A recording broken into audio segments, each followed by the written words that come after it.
Hello friend, welcome to my YouTube channel Saptarang Jeevan के। प्रणाम आप सभी को। कैसे हैं आप सभी?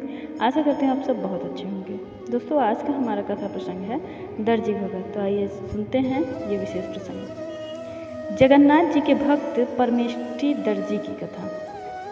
दिल्ली में लगभग 400 साल पहले काले रंग का परमेष्ठी नाम का एक कपड़ा दर्जी रहता था। इसकी पत्नी का नाम विमला था। वह भी संस्कारी और ईश्वर को मानने वाली थी। परमेष्ठी को वासुदेव भगवान में अपार आस्था थी।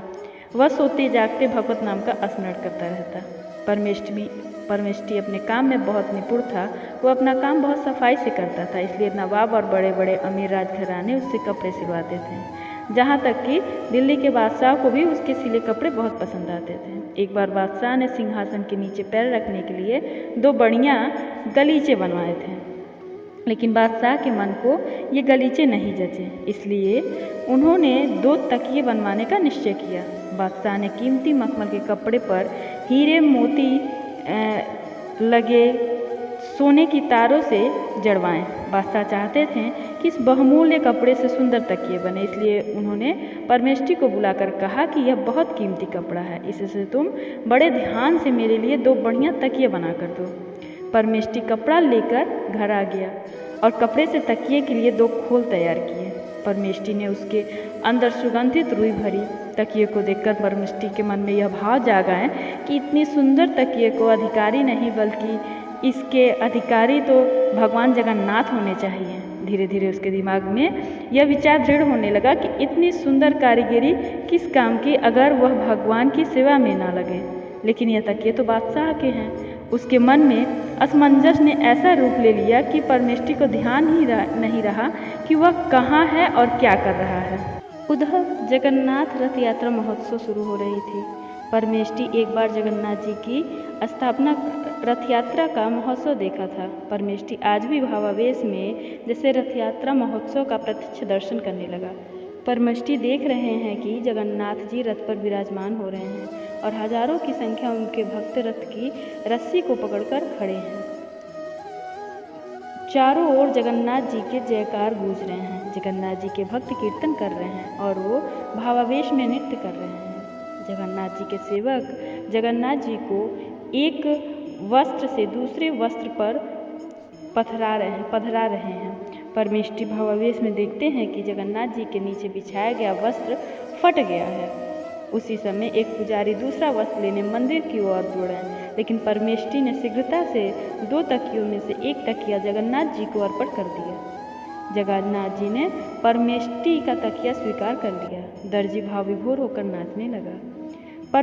परमेष्ठी स्वप्न नहीं देख रहे थे, बल्कि सचमुच पुजारी ने देखा कि जगन्नाथ जी के नीचे का वस्त्र फट गया था और किसी भक्त ने जगन्नाथ जी के रत्न जड़ित तकिया भेंट कर दिया।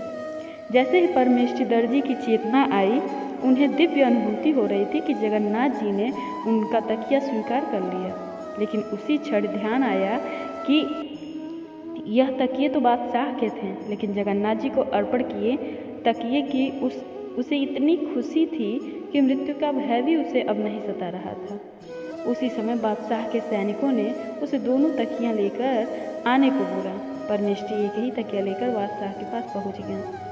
उसके मिले हुए तकियों को देखकर बादशाह बहुत खुश हुआ और उसने दूसरे तकिए के बारे में पूछा कि दूसरा तकिया कहाँ है।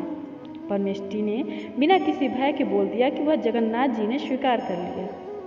बादशाह को पहले लगा कि परमेष्ठी परिहास कर रहा है, क्योंकि जगन्नाथ तो वहाँ से बहुत दूर है। इतनी जल्दी यह तकिया वहाँ कैसे स्वीकार हो सकता है। परंतु जब उसने बार बार एक ही जवाब दिया तो बादशाह ने क्रोधित होकर उसे जेल में डाल दिया। जेल में भी वह जगन्नाथ जी का ही स्मरण कर रहा था। रात्रि को जगन्नाथ जी ने उसे दर्शन दिए और उसकी हथकड़ी टूट गई। कारागार की कोठरी का द्वार खुल गया। परमेष्ठी को शंख चक्र गदाधारी भगवान ने दर्शन दिए। भगवान के दर्शन कर वह उनके चरणों में पड़ गया। भगवान परमेष्ठी से कहने लगे कि इस संसार में कोई भी इतना बलवान नहीं है कि कोई मेरे भक्तों को कष्ट दे सके। भगवान उसे बंधन मुक्त करके अंतर्ध्यान हो गए। उधर बादशाह के स्वप्न में एक बड़ा भयंकर पुरुष आया। मानो साक्षात्कार भगवत वत्सल अपना दंड उठाए इसे पीट रहे हैं। वह कहने लगा, तुमने परमेष्ठी को क्यों किया कैद?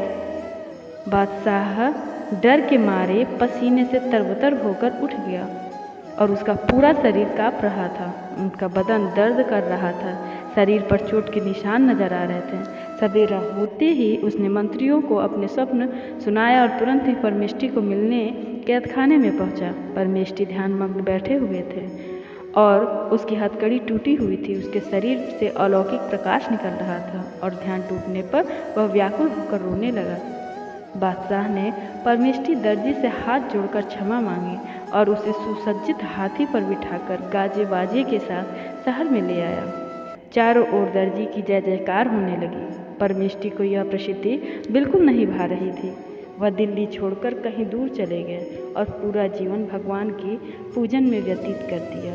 तो बोलिए जय जगन्नाथ जी की, जगन्नाथ बलराम और सुभद्रा भैया की जय हो। तो दोस्तों आशा करती हूँ ये प्रसंग आप सभी को पसंद आया है। अगर पसंद आया तो कमेंट सेक्शन में कमेंट करके ज़रूर बताएं। Thank you for watching my video on my YouTube channel keep smiling. Please like share and subscribe my channel. मेरी और भी ऐसी वीडियोज़ के लिए बने रहिए मेरे चैनल सप्तरंग जीवन के साथ। Thank you for watching.